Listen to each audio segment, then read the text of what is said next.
For decades, Washington operated on a quiet assumption that no matter how tense things became, no matter how loud the disagreements, Canada would always fall back into line. Trade disputes would flare up, political pressure would be applied, diplomatic language would harden, but in the end, Canada would comply, because where else could it go? That assumption shaped American policy for years, and it worked, until it didn't, because something changed. Not with a press conference, not with a declaration, and not with a dramatic rupture. It changed silently, structurally. By the time the United States noticed, Canada had already rewritten the rules. While Washington focused on tariffs, leverage, and pressure, Canada focused on escape. And when the pressure reached its peak, Canada didn't retaliate. It didn't escalate. It didn't negotiate harder. It walked away. What followed wasn't confrontation. It was realignment, a strategic shift that may permanently alter the balance of power in the Atlantic world. And at the center of that shift was a man who never raised his voice, never issued threats, and never sought the spotlight: Mark Carney. This is the story of how American pressure didn't weaken Canada, it liberated it. To understand what happened, we need to rewind.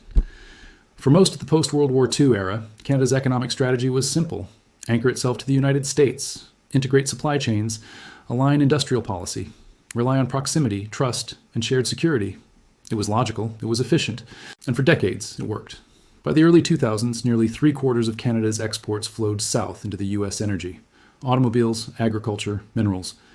Canada didn't just trade with America, it depended on America. And dependency always carries a hidden cost. That cost became visible the moment Donald Trump entered the White House. Trump didn't see alliances the way previous presidents did. He saw leverage, deficits, transactions. In his worldview, loyalty was temporary, stability was irrelevant, and trade was a weapon. Canada wasn't a partner. It was a trade imbalance waiting to be corrected. Tariffs came first. Steel, aluminum. Then came automotive threats. Then the rhetoric escalated. Canada was accused of cheating, of freeloading, of hiding behind American security. At one point, Trump openly questioned whether Canada was truly a sovereign equal or merely an economic extension of the United States. In Washington, this was pressure. In Ottawa, it was a warning, because Canadian policymakers realized something deeply unsettling. If access to the U.S. market could be restricted with a tweet, then Canada's entire growth model was fragile. That realization triggered a rethink, not about trade, about sovereignty. Mark Carney wasn't shaped by politics. He was shaped by crises. As governor of the Bank of Canada, he navigated the 2008 financial collapse. As governor of the Bank of England, he managed Brexit-era chaos. Carney understood something politicians often don't. Markets remember instability, and they punish it ruthlessly. He also understood a fundamental rule of power. Diversification isn't optional, it's survival. When Trump escalated pressure, Carney didn't argue. He didn't react emotionally. He asked a different question. Not, how do we win this dispute? But, how do we make this dispute irrelevant? The answer was Europe, not as a backup, as a counterweight. The European Union offered over 450 million consumers, high purchasing power, institutional stability.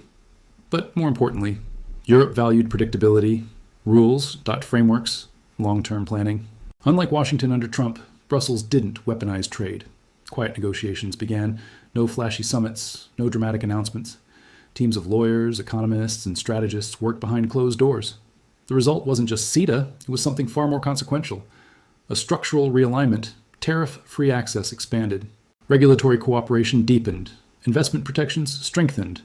But beneath the surface, supply chains began to move. European capital flowed into Canadian ports. Energy infrastructure, critical mineral projects. Canada offered Europe something invaluable: stability. Then came the Arctic. Europe had a problem. The Suez Canal had exposed vulnerability. Russian Arctic routes were politically toxic. Traditional corridors were fragile. Canada offered an alternative: the Northwest Passage, a future trade corridor linking Europe and Asia under Canadian control. Suddenly, Canada wasn't just a supplier. It was a gatekeeper. Shipping consortia noticed. Logistics planners noticed. Energy firms noticed. Contracts followed. Not for tomorrow. For the next 30 years. This wasn't about profit. It was about architecture. And once trade architecture is built, it doesn't move back. Washington assumed Canada would always prioritize the U.S. It underestimated trust.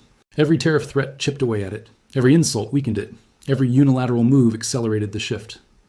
By the time American officials realized what was happening, the system was already locked in. Canada wasn't abandoning the U.S. It was outgrowing dependence. And Trump's strategy had backfired spectacularly.